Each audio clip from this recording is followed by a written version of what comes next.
Impressive Blizzard Helm of Domination replica debuts in Blizzard's latest video. Blizzard is releasing an Arthas Helm of Domination replica. The helmet is used to control the Scourge in World of Warcraft, Shadowlands. The replica will be available to purchase during this year's BlizzCon virtual event.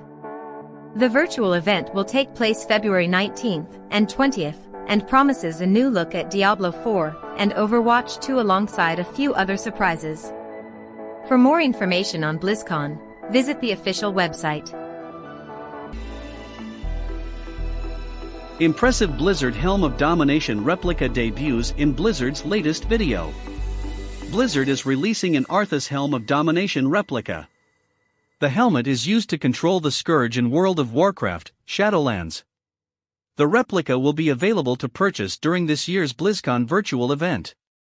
The virtual event will take place February 19th and 20th, and promises a new look at Diablo 4 and Overwatch 2 alongside a few other surprises.